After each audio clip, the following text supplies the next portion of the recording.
Salut à tous, j'espère que vous allez bien. Je viens vous faire rapidement une vidéo très rapidement par rapport à la discussion que nous avons eue dans le Discord pour dire pourquoi j'ai shorté ici et surtout vous attirer votre attention sur un élément qui est très important et surtout fondamental.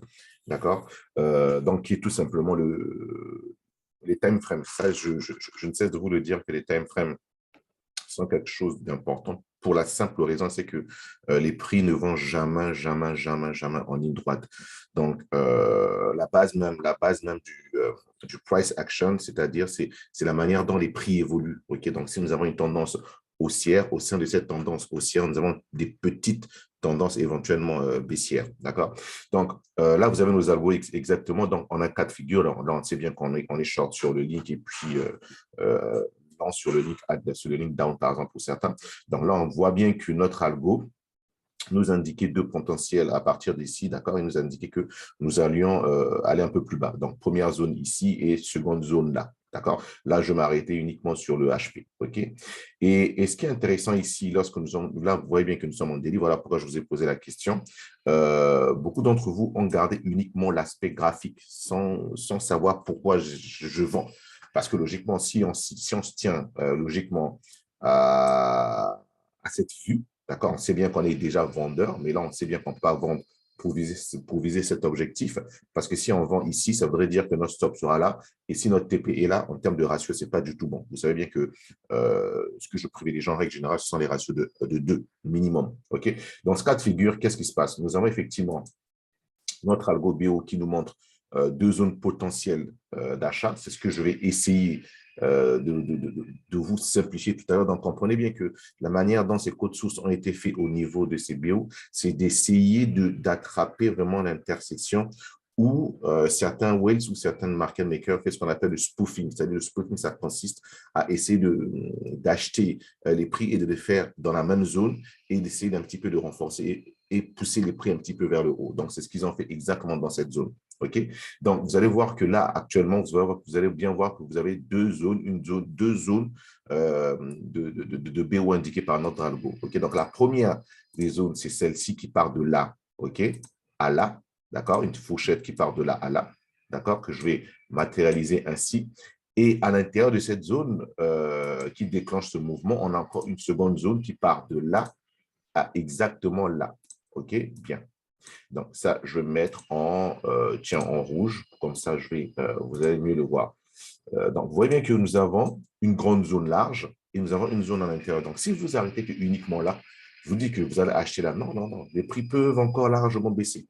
D'accord? Les prix peuvent encore largement baisser. Donc, voilà ce qu'on a sur du daily. Moi, où je déclenche effectivement ma vente, donc c'est exactement sur cette zone-ci que je déclenche ma vente.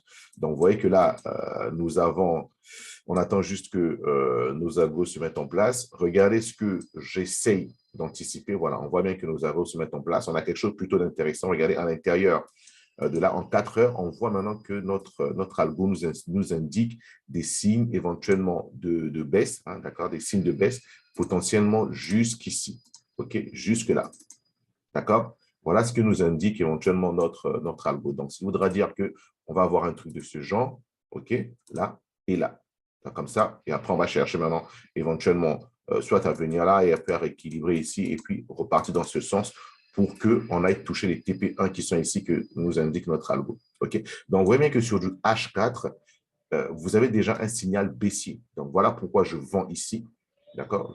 Au lieu d'acheter sur du daily, je me mets en H4, je vends ici. Et regardez ce qui est intéressant lorsqu'on essaie de voir notre GSI. Vous savez bien ce que je cherche ici, c'est ma divergence que je n'ai pas. J'adore bien les divergences en termes de timing. Là, je n'ai pas. Donc, ce qui voudra dire que vu que je suis en train de vendre et que j'encaisse à peu près 80-90% et que j'ai déjà sécurisé une partie et que je suis rentré au moins 2 ou 3 fois dans cette zone,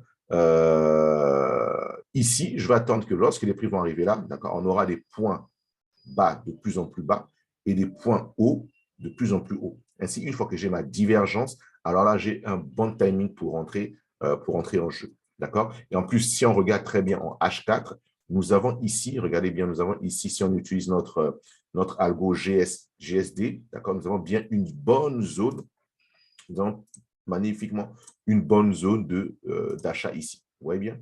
Donc, à l'intérieur, c'est un peu plus bas. d'achat ici. Donc, ce qui fera que, bah, vous voyez bien qu'on se trouve très bien dans cette zone. Donc, lorsqu'on va arriver dans cette zone et qu'on a notre divergence, à ce moment, je vais aller voir ce qui va se passer sur du 1 minute, sur du 1 heure et du 5 minutes pour pouvoir éventuellement voir si j'ai une configuration ou de changement de tendance via une structure, comment dirais via une structure d'harmonique, via une structure de HP ou bien via une structure qu'on connaît classique, hein, ça peut être tête, épaule et tête, ça peut être la case de hanche, toutes les structures éventuellement graphiques que vous connaissez. Okay? Donc, voilà pourquoi je suis en train de shorter, bien que nous soyons dans la zone daily lent. Vous voyez bien que dans la zone daily lent, cette zone couvre toute cette partie. OK?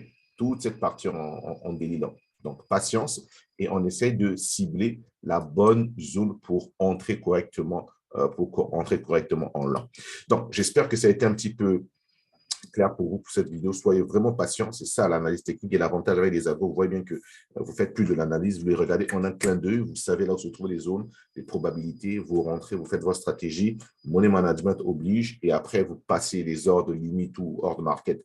Tout dépendra. Vous mettez vos alertes au cas où éventuellement les prix vont arriver si vous voulez rentrer au market. Donc, vous savez comment le faire. Okay? Donc, je ferai souvent ce genre de vidéo de temps en temps quand je vois des setups plutôt intéressants, plutôt complexes à comprendre. Mais regardez ces vidéos, après, ça deviendra vraiment un jeu d'enfant. Okay? Donc, ceci dit, portez-vous bien et écoutez, on se dit à demain. Allez, bye bye.